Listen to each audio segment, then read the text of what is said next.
Hi hello. ഇന്ന് ഞങ്ങൾ ഉള്ളിയേരി പഞ്ചായത്തിലെ എല്ലാ കുട്ടികൾക്കും +2 10ാം ക്ലാസ്സും ജയിച്ച കുട്ടികൾ ഉള്ളിയേരി സർവീസ് സഹകരണ ബാങ്കിൻ്റെ വകയായിട്ട് മൊമെൻറ്റോ കൊടുക്കുന്നത് സമന്വയ ഓഡിറ്റോറിയത്തിൽ വെച്ചിട്ടാണ് കേട്ടോ കൊടുക്കുന്നത്. ഉള്ളിയേരി അങ്ങനെ ഞങ്ങൾ 2 മണിയാകുമ്പോഴാണ് സർവീസ് സമന്വയ ഓഡിറ്റോറിയത്തിലേക്ക് എത്താൻ പറഞ്ഞത് കേട്ടോ. അങ്ങനെ ഓഡിറ്റോറിയത്തിൽ എത്തിയതിന് ശേഷം 3 മണി 3:30 ആയി ഉണ്ടാവും കേട്ടോ. തുടങ്ങുമ്പോൾ MLA സച്ചിൻ ദേവാണ് കേട്ടോ ഉദ്ഘാടനം ചെയ്യുന്നത്. വന്നതിന് ശേഷം പ്രസംഗവും കാര്യങ്ങളൊക്കെ കഴിഞ്ഞു.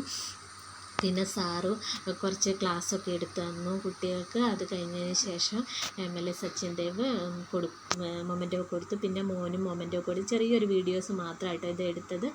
അങ്ങനെ ഇതായിട്ടോ മൊമെൻറ്റോ. അങ്ങനെ അവിടെ നിന്ന് ഇറങ്ങിയതിന് ശേഷം ചപ്പാത്തിയും ചിക്കൻ കറിയും തന്നു കേട്ടോ അവർ. അതൊക്കെ ഫുഡൊക്കെ കഴിച്ചതിന് ശേഷം ഞങ്ങൾ അവിടെ നിന്ന് ഇറങ്ങി. നല്ല മഴയാണ് കേട്ടോ. ഇന്നത്തെ വീഡിയോ ഇവിടെ അവസാനിച്ചിരിക്കുന്നു. അടുത്ത വീഡിയോ വരുന്നവരേക്കും ബായ്.